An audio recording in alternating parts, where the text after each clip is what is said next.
Welcome aboard. Thanks for listening. And in this episode of my podcast, I'm going to be telling you just a little story about a conversation I had with a young man on an airplane. Okay, welcome back. So this happened years ago. I can't remember how many years ago. It was a while. I don't even remember where I was heading. I was on an airplane going somewhere. Could have been India. Could have been Egypt. It could have been Greece. I don't know. But sometimes airplanes are kind of interesting because you have oftentimes you sat right alongside a person or a couple of people that you don't know, you never met, you'll never see again in your life, right? And you can sleep or do nothing or work on your laptop or do something, or you can have conversations, and it is kind of interesting, and it can be difficult too because of the hum of the airplane, but I had this one conversation with a young man that really stuck with me, and I always remembered it, and I'll tell you about it. He's a man in his early 30s maybe, and we were talking about this and that, and the subject got around to travel. And I think I had said to him something to the effect of, I lived a good portion of my life already. I raised my children, and now I'm going towards the tail end of my life, and I'm catching up on some travel. I'm finally getting around to travel, and then he talked about him a little bit, and I found it really fascinating. It was really wonderful. What he did was, he said, he doesn't he's traveling for business now. That's why he was on the airplane, and he's got a young family. He's married with a child, and he said, for him, he did what I think is kind of a wonderful thing. For some people do it. He graduated from college, and he said to himself, him and a buddy, they graduated from college, and they said to themselves, listen, before we start this whole start a career, get married, have a family, and all of that, let's do something adventurous. So him and his buddy ended up spending a year backpacking around.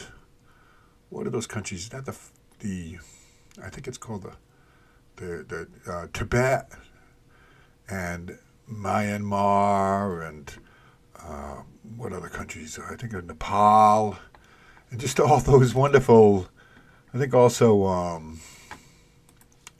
he said Bangladesh, right? And there's all of those countries kind of like locked in between India and China, which is, it's kind of wonderful. There's a spirituality to that, a seeking of, Burma, Nepal, Tibet, and Bhutan, and Bangladesh, and all those countries, and India.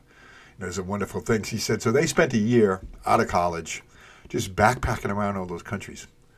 And I was like, wow, and then he said when they got back, then they settled down and they started to live their normal American lives. And I did find it really fascinating. It's people do that.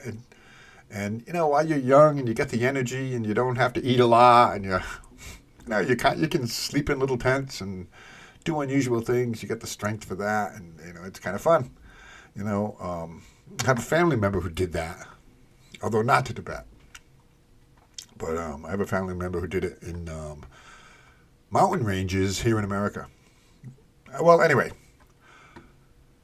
I asked him, I said, because of the spiritual aspect of that, of, doing something like that, where you go to all these, these wonderful these countries with these spirituality that's very different from the American spirituality, the Christianity mindset. I said, so how did I phrase it? I said, so what do you think? What wisdom did you gain from this big adventure, spending a year in all of these wonderful, mysterious and different countries? And he stopped and he really paused and he really thought about it, this young man in his 30s. He really thought about it, and he said, you're on a long adventure like that, and people kind of come in and out of your life.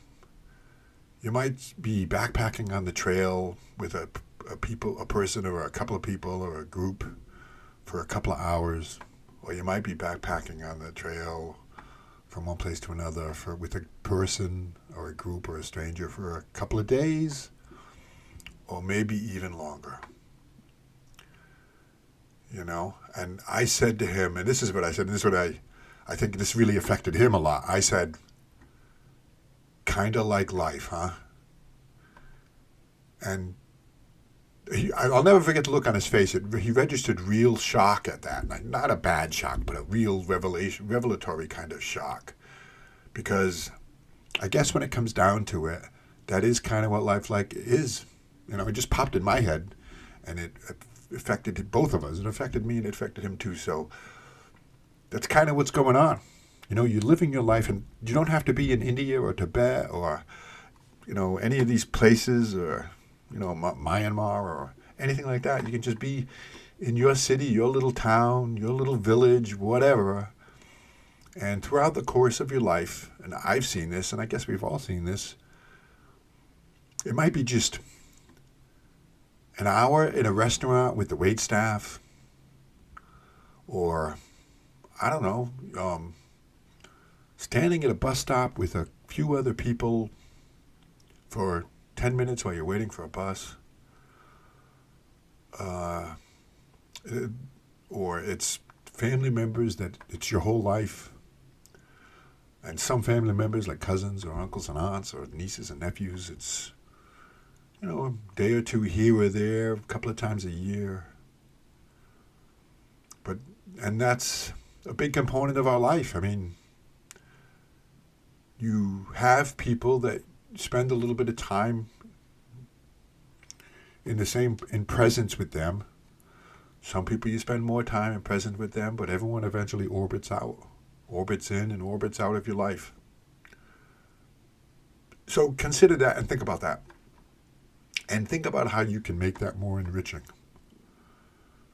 Appreciate that, because as you get older, like me, the people that have larger orbits in your life, more influence and impact and time in your life, pass away, leave, move on. So try to make the most of even the little interactions, like I said, even, standing at a bus stop. These other human beings, being in the restaurant, interacting with people in all kinds of different little ways. Try to see that other soul of that other human being and try to make a little something special about it. That's one of the things I think I really came into focus for me. I'm a solitary person. I'm a writer. I enjoy my solitary time. I love reading by myself quietly. But so I never really thought too much about the interactions with other people. But on my trip around America, when I review it, a lot of the reviewing I do, or the thoughts, revolve around some of the people I've met. The interactions I've had with other people. So I try more now to appreciate other people. I'm walking the city a lot now, and I'm openly starting conversations with all kinds of people. Sometimes they take it warmly, sometimes they're a little cautious about it, but that's turning out to be rewarding too, because when it all comes down to it, you can strip away all the things we have. They don't matter that much. But you really can't strip away the relationships we have. Those are more important. It's a matter of moving towards virtue, I guess, to be more virtuous and be a better person, and how we interact with other people, and to cherish that. It's something that's sacred. So that's it. I had this. I'll never forget that conversation I had with that young man, and how we both came to a little bit of a revelation. Anyway, thank you. This is a short talk here on my podcast. Just, hey, I'm going to be taking an airplane trip, which means a couple of airplanes out and back, I guess, to Europe, right? And so, hey, maybe I'll get seated next to somebody, and I'll have some kind of a quality interaction with these people that I'll be seated right alongside. Thanks for supporting me. If you're a patron, I appreciate it very much. If you're not a patron, consider supporting me on Patreon. I'm living a very frugal life, but I think rather there's a certain richness to my life and what I'm doing, and I hope you have the same. I hope you're living a certain amount of richness in your life. Thank you very much. More stuff coming.